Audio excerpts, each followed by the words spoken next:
Okay, so this topic is a bit of a strange one in that it starts with a set of possible restrictions rather than a set of problems that might require a restriction to resolve the concern. Um, these line of business restrictions include things like separation restrictions, for instance, structural, behavioural separation, which might be separation of accounts or functions. However, there are also alternative types of behavioural restriction that look to address the same sort of problems, for example, by mandating access or by applying a non-discrimination obligation, or perhaps even by setting mandatory standards on portability and interoperability. So, which problems are these restrictions actually trying to resolve? Well, in financial markets, it might be contagion risk. In audit or credit ratings markets, it might be a conflict of interest. But more commonly, the concern is over vertically integrated firms engaging in exclusionary conduct, for example, trying to raise their rivals' costs, predating, or refusing to deal. Unfortunately, the terminology, I think, here can be a little confusing, and in the background paper, we suggest in particular that the labelling of both margin squeeze and constructive refusal to deal can sometimes obscure the relationship between the underlying theory of harm and the adopted remedy in the case. Instead, I think if you focus on the theory of harm, it's, for example, easier to see that raising rivals' costs and predatory concerns tend to be remedied through non-discrimination obligations or the setting of standards for portability and interoperability. In contrast, if the concern is of refusal to deal, then the result often involves mandating access for third parties or structural separation. It's notable, however, that structural separation is very rarely used by competition agencies as an ex post remedy. Rather, it might be an ex ante solution to a proposed merger, or more commonly, an ex ante regulatory solution backed by legislation. The background paper discusses the use of these restrictions in regulated markets and as antitrust remedies, and also as merger remedies, and then considers whether these types of restrictions are likely to be helpful in the case of digital platform markets.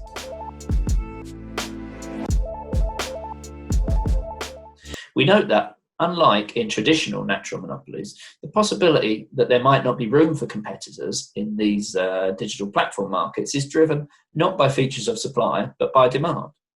Demand that creates large network effects, and demand that allows learning by doing. This means that these are not markets where we are forced to accept that there is no scope for competition, and instead to focus entirely on protecting competition in downstream markets, as we often are in utilities. Instead, here, there is the chance to facilitate greater competition in the market, and thereby begin to resolve some of the concerns in downstream markets. To illustrate, we look briefly at three core digital platform markets. We look at search, which was obviously considered a key input for shopping services in the Google case. We look at social networks, which are an important input for advertising services, and in future perhaps might be an important input for a cryptocurrency in the case of Libra. And also we look at digital retail platforms, which are obviously an important input for things like a bookseller. We leave the debate over market power in these markets to agencies and to courts who are examining these questions. Instead, here we focus on the potential remedies. So, in search, we note that some have suggested mandating access to search data on fair, reasonable, and non-discriminatory terms. However, we suggest that it might instead be possible to facilitate competition by setting standards for business-to-business porting of an individual's historic search data, if they choose to, and by perhaps removing what appears to be a zero-price floor by sponsoring or facilitating, at least, the development of micropayments. In social networks, we again look at ways to remove that zero price floor, since it's present again. And we do so instead of thinking about things like mandating access to data, or even structurally separating the network and the advertising lines of business, as some have recently suggested. We also suggest that standards for portability may not be enough, and that standards for interoperability may be necessary for social networks.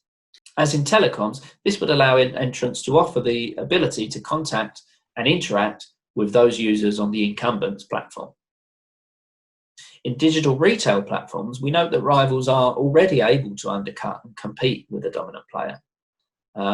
However, until serious challenges to dominant incumbents emerge, not only in digital retail, but in all of these markets, these incumbents will retain the opportunity to exploit market power in the platform market and to use it to exclude rivals in downstream markets.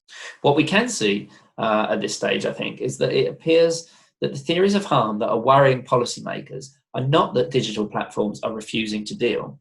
Instead, the concern is either that they use their position to raise their rivals' costs, for example, by charging a fee that they do not charge to their own subsidiary, as is alleged in the case of Spotify, or that by denying them attention and forcing them to invest in gaining attention through other means, which is at least one reading of the Google shopping case.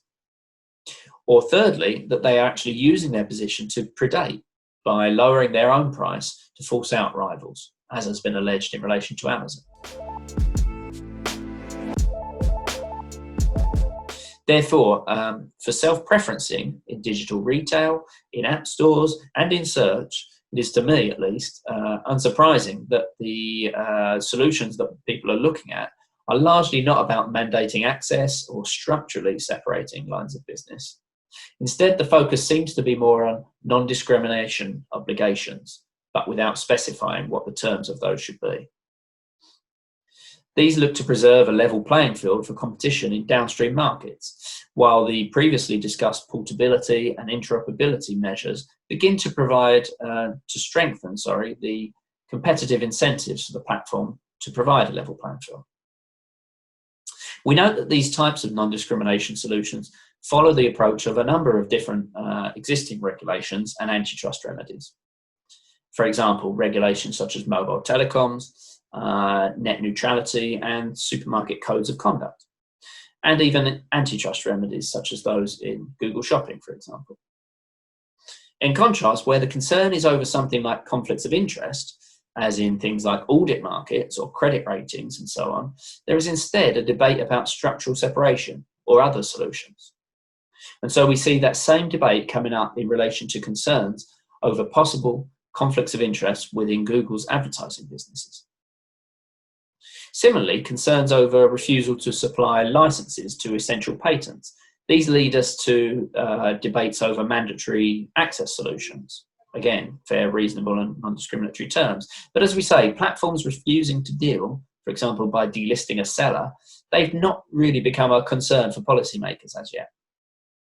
So, going back to self-preferencing, here there does appear to be a good degree of agreement across the various digital competition reports that have been published in the last year or so on solutions like non-discrimination obligations, mandated standards for portability and interoperability, and efforts to address zero-price flaws where they appear. I think it will be very interesting to see how that unfolds, and in particular whether regulation, antitrust, or indeed remedies from powerful market investigation tools are the means by which we arrive at an answer to those questions. Thanks very much for listening. I look forward to the hearing. Thank you.